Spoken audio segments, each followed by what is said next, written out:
Olá, boa noite.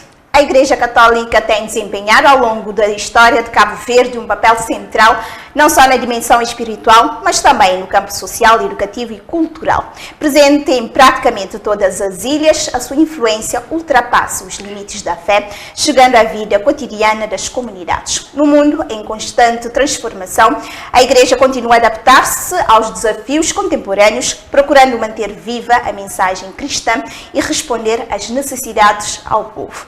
Na entrevista de hoje queremos compreender melhor como tem sido a atuação da Igreja Católica em Cabo Verde, os seus caminhos, as suas prioridades e os desafios atuais, com o Padre Odair Tavares. Muito boa noite. Boa noite. Senhor Odair, antes de começar, gostaria de agradecer a sua presença aqui no nosso programa para falar sobre a atuação da Igreja Católica em Cabo Verde. Gostaria que o senhor descrevesse de uma forma geral como tem sido a atuação da Igreja aqui no nosso país. Boa noite. Como a senhora acabou de referir, a Igreja está presente em Cabo Verde. Vamos fazer 500 anos da presença da Igreja em Cabo Verde. Podemos dizer que a sua presença aqui é tácita em relação ao povoamento das ilhas. Então, ao longo desses 500 anos, a Igreja tem acompanhado o homem cabo-verdiano, que podemos dizer que tem as suas raízes na tradição judaico-cristã. E ao longo destes anos, a Igreja tem lutado na promoção da dignidade da pessoa humana, da paz e da justiça, e podemos ver que o ser do homem cabo-verdiano deve, em sua grande parte, à sua fé católica, cristã católica. E a Igreja continua hoje desempenhando a sua missão, como referiu no princípio, não só no campo espiritual, mas também no campo social, na própria sociedade. E penso que isso é visível na nossa sociedade. Basta vermos o próprio ser do homem cabo-verdiano e a presença da Igreja nos vários âmbitos da vida social. Podemos ver no campo da educação, da saúde, que ao longo do tempo, enquanto o Estado não respondia, a Igreja estava presente para dar resposta a essas questões que faz parte,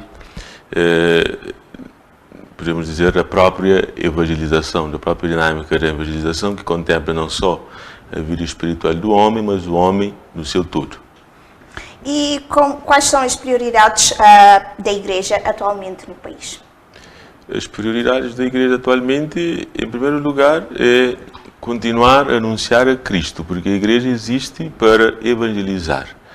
E nessa dinâmica de anunciar a Cristo também, a Igreja tem a missão não só de anunciar, mas também de denunciar tudo aquilo que torna o homem menos humano. Nós costumamos dizer que o erro é humano e associar muitas das nossas deficiências e associar ou culpar o facto de sermos humanos. Mas a nossa compreensão do humano é que esse ser humano foi criado à imagem e semelhança de Deus. Então, capaz de crescer e de se desenvolver, dotado de dons e capacidades. Então, a Igreja promove o desenvolvimento não só do homem todo, mas sim de todo o homem, como dizia a Populorum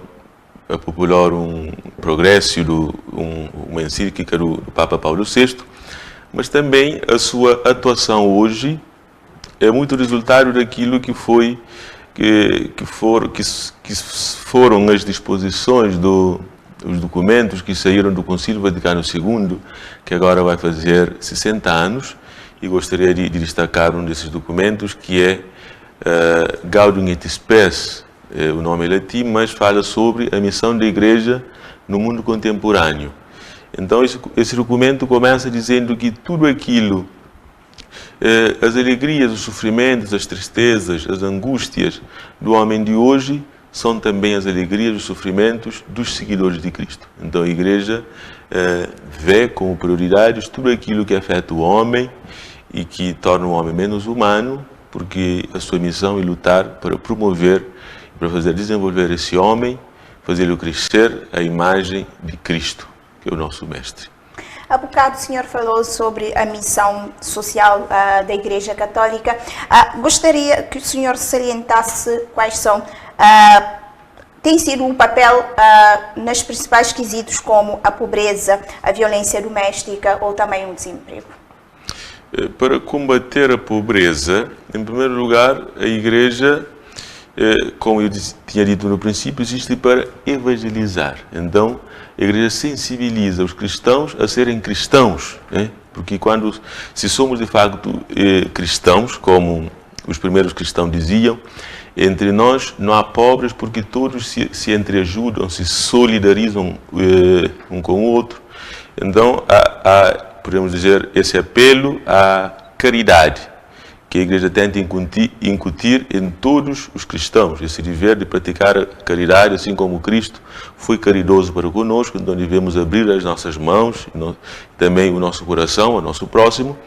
Mas no campo social, o rosto, ou seja, a instituição que dá a cara da Igreja, podemos dizer que é a Caritas calverdiana, a Caritas diocesana, que tenta atuar nesse sentido de ajudar o próprio Estado no combate à pobreza, promovendo formações, dando ferramentas a essas pessoas formadas para se desenvolverem autonomamente. Então a Igreja não só atua no campo daquilo que vamos chamar do assistencialismo, ou seja, a Igreja não tenta manter as pessoas presas no assistencialismo, mas é como o que costumamos dizer, a Igreja ensina a pescar e dá varas para a pessoa ir à pesca. E no campo da questão do desemprego, costumo dizer que a Igreja atenta também, porque os seus fiéis também sofrem com a questão do desemprego. Então a Igreja, neste caso, a Igreja denuncia, chama atenção ao Estado para essa questão do desemprego, que constitui em si mesma uma questão de injustiça social. E a Igreja tem também um corpo doutrinário, que aqui chamamos de doutrina social da Igreja, que tenta atuar nesse sentido de dizer o que a Igreja pensa sobre essa questão social. E também a Igreja também não é alheia à questão da violência doméstica e tudo aquilo que afeta as pessoas, podemos dizer que afeta também a nossa Igreja. E então, nesse sentido, a Igreja anuncia, impele os cristãos à prática da caridade, mas também denuncia tudo aquilo que faz o homem menos humano, que escraviza o homem, que coloca numa situação de dependência e de subdesenvolvimento. Senhor Padre, como é que tem sido a colaboração entre a Igreja Católica e também o Estado ou outras instituições? A Igreja colabora com o Estado, ou seja, a Igreja sempre tem colaborado com o Estado ao longo do tempo. Mas, em primeiro lugar, no campo do diálogo, como eu tinha dito no princípio, tudo aquilo que afeta o homem afeta também a Igreja. Então a Igreja faz de parceira do Estado, porque a Igreja não pode substituir aquilo que é o dever próprio do Estado de resolver os problemas dos seus cidadãos, mas também a Igreja faz-se parceira do Estado nessas questões, podemos dizer, do campo da educação, do campo da saúde, e também no campo social também de uma forma mais concreta. Então, a atuação da Igreja tem sido de diálogo e de apelo, vamos dizer.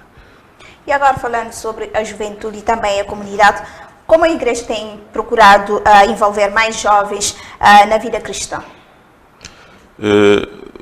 Costumamos dizer que cada época traz as suas exigências. Nós podemos dizer que hoje em dia estamos numa era digital, na era do digital, onde tudo é passageiro e passa rápido. Então, neste campo, a Igreja tenta fazer uso também desses instrumentos, não só para atrair os jovens, mas para dizer que a mensagem cristã ainda, ou seja, a mensagem cristã continua relevante ainda neste mundo. E podemos dizer que muitas vezes disse que hoje em dia os jovens vão se afastando da igreja, mas neste caso muitas vezes corre-se o risco de tentar adaptar a mensagem. Mas costumamos dizer que mais do que adaptar a mensagem, porque a mensagem de ontem continua a mensagem de hoje, mas o que precisamos adaptar é a linguagem, a forma de comunicar aos jovens, a forma de cativar os jovens a virem para a igreja e assumirem o seu compromisso e também a se sentirem parte dessa igreja que as ama e também que as acolhe. E que tipo de iniciativas a igreja tem promovido para aproximar as comunidades mais afastadas ou vulneráveis da igreja? Iniciativas podemos dizer, de pastoral porta a porta, porque não basta ficar na igreja e esperar que as pessoas venham, mas o Papa Francisco, logo no princípio do seu pontificado, ele publicou uma exortação apostólica chamada Alegria do Evangelho, onde diz que precisamos ir às periferias, não só periferias sociais, mas também periferias existenciais da igreja, uma igreja em saída que vai ao encontro do homem no lugar onde ele se encontra, acolhe-o, fale-lhe ao coração e o faça voltar para dentro da igreja. Então, podemos dizer que essa é uma das iniciativas, mas também a outra é a adaptação da própria linguagem, podemos dizer, das missas que não são celebradas em crioulo, mas os cânticos em crioulo, as homilias também em crioulo, ajuda muito a tocar o coração das pessoas mais distantes da igreja, mas também não só com a evangelização, mas também com ações sociais concretas que faz com que as pessoas sintam que são partes da igreja, que a igreja está presente nas suas vidas, nos seus momentos de sofrimentos, de alegria e de angústias, e a igreja é capaz de dar uma resposta à altura das suas dificuldades e dos seus problemas. E sobre a fé também, a tradição em Cabo Verde, como a igreja equilibra a tradição católica com a realidade cultural cabo-verdiana?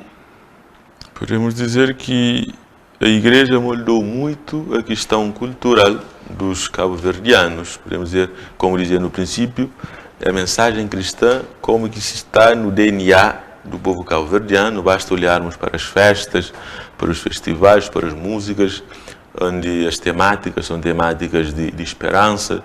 As músicas, mesmo profanas, muitas vezes falam de Deus, falam dessa esperança que brota, que nasce do coração do cabo-verdiano, que apesar de sermos um povo pobre, um povo insular, mas que nunca deixa de lutar por causa da sua fé. E a igreja tenta equilibrar, em primeiro lugar, no diálogo com a cultura e promovendo também talentos. Podemos dizer que muitos artistas que hoje são de grande renome são pessoas que saíram do seio da igreja, ou que cantavam, que pertenciam a grupos de jovens. Então isso significa que a igreja reconhece, a igreja acolhe, a igreja promove, e depois a pessoa é lançada no mundo e torna-se grandes artistas. Então o primeiro caminho é do diálogo. A igreja dialoga com a cultura. Ainda sentimos a necessidade de dialogar mais com essa cultura cabo-verdiana e também, como já tinha dito, as missas em crioulo, na língua materna, as grandes festas também de romaria, que acabam por marcar muito as pessoas ou uma determinada localidade. Podemos dizer que as festas culturais muitas vezes acontecem em Cabo Verde no âmbito das festas paroquiais, das festas dos santos, que mobilizam pessoas. Então, podemos dizer que há esse diálogo muito profícuo e muito antigo entre a fé e a cultura. Porque, como dizia no princípio, é a mesma pessoa que celebra a fé e que também se diverte, que vive a sua cultura, é isso. Sr. Padre, gostaria de saber se a participação dos fiéis nas atividades cristãs tem aumentado ou tem diminuído e também a que se deve essa tendência. Hoje em dia, a estatística diz que a participação tem diminuído, mas isso deve-se a vários fatores, porque isso não é só em Cabo Verde, mas é um pouco por todo o mundo. E esses fatores, um dos primeiros fatores é a secularização, podemos dizer que o homem de hoje muitas vezes quer ser o centro da sua vida, das suas decisões.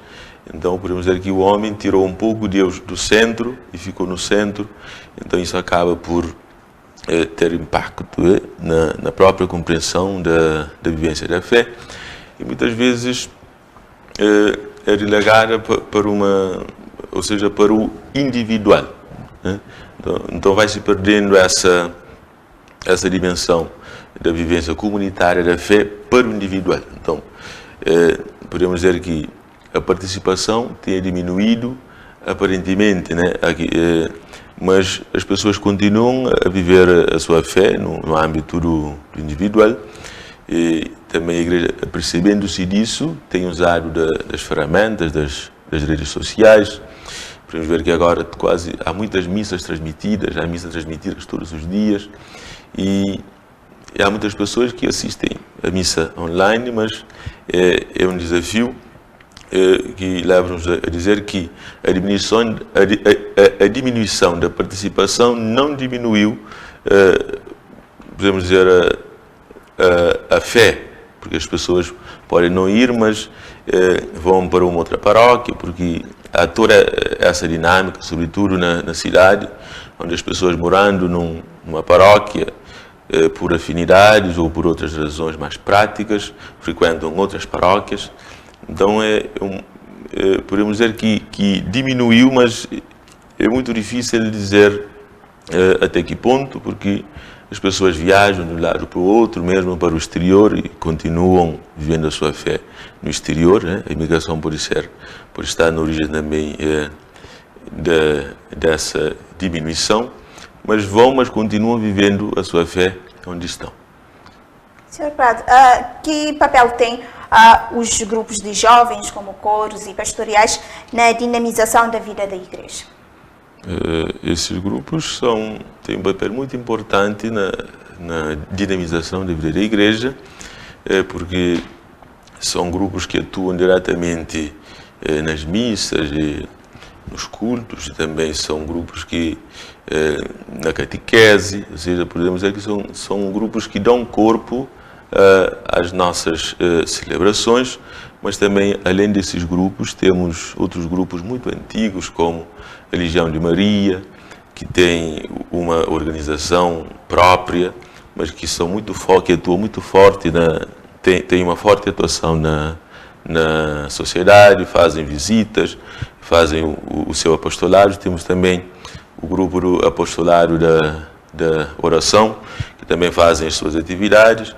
E também hoje em dia temos outros movimentos, que são chamados de novos movimentos, novas comunidades religiosas, como é o caso de Shalom e da Obra de Maria, que vindo do Brasil, e têm cativado muitos jovens e têm incentivado muitas pessoas a redescobrirem a beleza da vivência da sua fé. Sr. Padre, hoje em dia, quais têm sido os principais desafios da Igreja Católica aqui no nosso país? Os desafios da Igreja Católica, podemos dizer sempre, é adaptar a linguagem aos novos tempos e também tentar cativar os jovens e também tentar formar novas lideranças que dão corpo e dão cara na sociedade, mas também é o desafio da própria vivência da fé, porque muitas vezes o que pode também estar na origem dessa diminuição do número da participação, pode ser a falta de testemunho dos próprios cristãos. Então o desafio é que cada cristão incuta na sua vida, né, como Jesus Cristo dizia no Evangelho, que o cristão é a luz do mundo. Então a sua luz deve brilhar no mundo para que os outros, vendo a sua vivência, o seu modo de ser, que é por causa da sua fé, se sinta motivado a abraçar a fé. Também a igreja tem outros desafios, que é continuar a evangelizar e a tocar o coração de todos os cabo-verdianos. E os outros desafios são aqueles que já foram elencados, porque, como tínhamos dito no princípio, tudo aquilo que afeta o homem preocupa a igreja, diz a questão da violência urbana e outras coisas. Então a igreja sempre pensa o que é que podemos fazer para ajudar, para consciencializar as pessoas a mudarem de vida, a escolherem outros caminhos. Então entendemos que o cristão, vivendo bem a sua fé, sendo uma voz crítica e profética no mundo, pode promover um Cabo Verde mais unido, um Cabo Verde mais tranquilo e mais pacífico. Sr. Padre, agora gostaria de ter uma pergunta mais pessoal. O que o senhor gostaria de ver reforçado ou transformado na atuação da Igreja Católica nos próximos anos?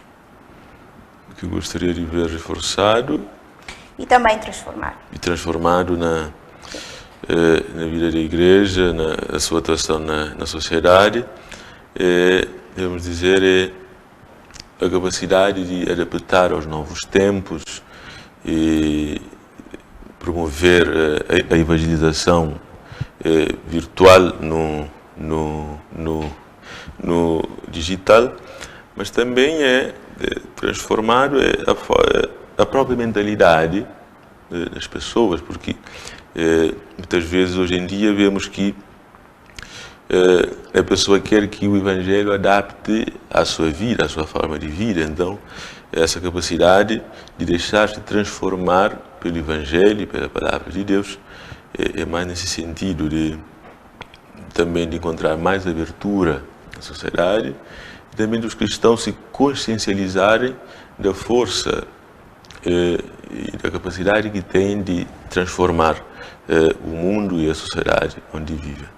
Para finalizar, gostaria que o senhor deixasse uma mensagem para os fiéis e também a sociedade cabo-verdiana em geral. A mensagem que gostaria de deixar é uma mensagem de esperança, porque estamos a viver num ano de esperança, num ano jubilar de esperança, e que a Igreja, que tem caminhado com o povo cabo-verdiano, continua a caminhar com o povo cabo-verdiano. Também a mensagem a todos os cristãos é de exortação a viverem a sua fé de uma forma mais autêntica, porque cada um, sendo sal da terra e luz do mundo, podemos promover um Cabo Verde mais unido e mais pacífico e com mais esperança no futuro e no dia da manhã. Padre Odair, muito obrigada pela sua presença aqui no nosso programa e também por essas partilhas. A atuação da Igreja Católica em Cabo Verde revela uma presença ativa, preocupada com o bem-estar espiritual e também social das pessoas e empenhada em cultivar valores de fé, solidariedade e justiça. Mesmo diante dos novos tempos e das mudanças nas formas de viver e pensar, a Igreja continua a ser um ponto de referência para muitos. Muito obrigada a todos os que nos acompanharam e até a próxima edição do nosso programa em entrevista.